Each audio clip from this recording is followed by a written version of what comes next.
Guys, got hands up from Nick Callow and Jim Conlon. I'll need hands up to come to you, please, if that's okay. I can't see anyone from Sky. That doesn't matter. We'll go to Nick first from Haters, and then we'll go to Jim Conlon. But Nick first. Evening, Jurgen. Congratulations on a really impressive win. Were you surprised by Arsenal's tactics? They seem to show you a lot of respect and give you a lot of time on the ball. No, I was not surprised for a second. I never had this feeling during the game. I think the answer for this question is probably a good performance of my team, because we were, I think, the first 5, 6, 7 minutes, I'm not sure, 100% sure, was quite an open game, kind of. Didn't happen a lot, but after that we were really in charge of the game, were dominant, played good football, and what we did against the lineup of Arsenal with all this counter-attacking threat, what was the most important thing in defending was how our counter-pressing was, and that was absolutely exceptional, right? And it was very important. So we took that quality away with the counter-press. Didn't use our chances, obviously, first half, but we knew we have to keep going. Could do a few little things even better in the second half, try to show the boys in half time. But the mother of the result, or the result is the result of the performance. And the performance tonight was obviously good enough that we rather would win the game in the second half than we would lose it. And that's why it was necessary that we did the same stuff again. And the boys did. We made changes, which helped obviously as well. And won very deserved a difficult football game. Would it be too simplistic to say Diogo Jota made all the difference when he came on? No, in finishing, yes, you can say that, because but I'm not sure in that moment there could have been another player in a position as well. But I don't want to take anything away from Diogo. He was in a really good moment, and we had to make decisions. Look, Diogo played a little bit too much for Portugal, and for my taste. Not for Christmas and Portugal, just he was long injured. We played him immediately because Bobby was injured, and he played too much for us already. And then went to Portugal, and the last 2 games were really intense. So he felt a little bit. Same, Gini played all 3 games for Holland. Robbo, it looks like, plays all the time for Scotland every second. So we had to make these kind of decisions. Some didn't start, some didn't finish the game.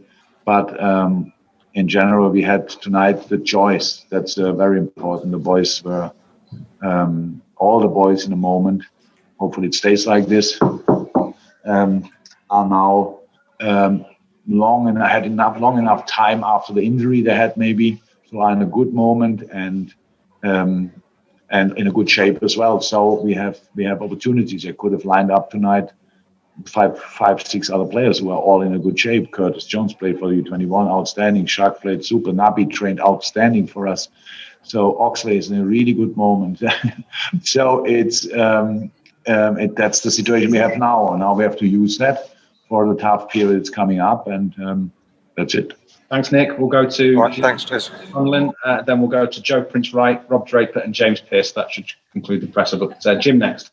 Hi, Jurgen. I suppose as a striker, it must be a dream when you see Trent Alexander out wide with the ball. You just have to get into the box, and 9 times out of 10, he's going to land the ball on your head. And for Jota, what a cross right between the 2 defenders.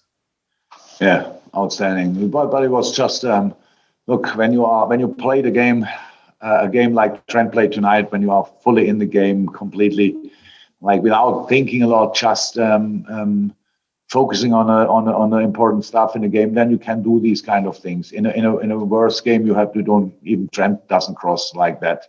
But tonight he had an exceptionally well a good game, and so yes, the cross was really well. But the header, you have still to finish it off. It's not as easy as it looks, and so Diogo did that, and that was very important. Cheers. Thank you. Yes, Joe, and then Rob Draper, but Joe first. Joe Prince-Wright. Hi, Jurgen. You said about you wanted your team to go for it in the top 4 push in the end of the season. What kind of statement does this performance and the win set, the way that you dominated this game for the running? Yeah, for us was a very important statement for us, because we need to show that we really fight for it. We cannot only talk about it; we have to show it on the pitch, and we did that, especially with the way we defended tonight. So if we defend like this tonight, then we are difficult to break down. If we are difficult to break down, we have a good basis to play good football, and that's what we had tonight, and that's why it was so important. In our situation, it's clear all the things what happened to us in the past. In this season, brought us in a position where we don't have it in our own hands, obviously, and we have to win our games, but somebody else has to lose, otherwise, because we don't play most of them anymore. So, but we have to make pressure on them, and that's what we did tonight with the result. But we are still not in, end of the season not finished. So, and Everton can pass us, I think West Ham can pass us, and all these kind of things. So. The others are all in front of us, so we have to fight, and we will fight, and that's the statement for us, for nobody else. Fantastic. Rob Draper and then James Pearce to finish. Yeah, Jurgen, just on Trent again, obviously dropped by England, and you commented on that on Friday, but it just seemed he was so excellent today. Do you think the rest will have done him some good? Oh, yes, 100%. But he didn't have a lot of rest, to be honest, because we trained quite intensely with the boys. But, yeah, for sure, the things we did in training helped him. It's like when you play 3 games in 10 days, there's not a lot of time for training. Then you have you recover and all these kind of things. And we had obviously time to train and work on things, and that helps. But again, I can understand that it's a story, and I said the things I think I had to say because it's my opinion, but I don't want to get it misunderstood. I'm not criticizing Gareth Southgate or whatever. It's just, and I don't want to have an argument that people think I have an argument with Gareth. I don't have it, not at all. I respect his role and his decisions, but I know the player for sure better than anybody else. Any other coach, and I can say he is a world-class player, and not only offensively. So that's good.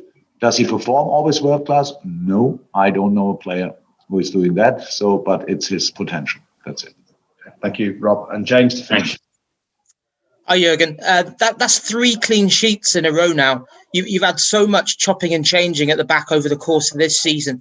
How delighted are you that you now have a centre-back pairing that seem to be establishing a real understanding between them? And also, how much difference do you think it's made having Fabinho back in his rightful position? Yeah, it's all really good. That all helps all. But we have a lot of games, and we will see if they can play all the games or not, or if we have to make changes. So it's just, and so there's 3 clean sheets in a row. Great. The whole team defended on a different level than before. I have to say, it's not only the 2 in the center. It was a really good defending performance, and that's what's necessary. That's what you need, and that's what we did. And let's hope that they all stay fit, and we can have the best part of the season now and the final part of the season. Okay. Thank you, guys. Thank you very much. Thank you. Bye-bye. Bye.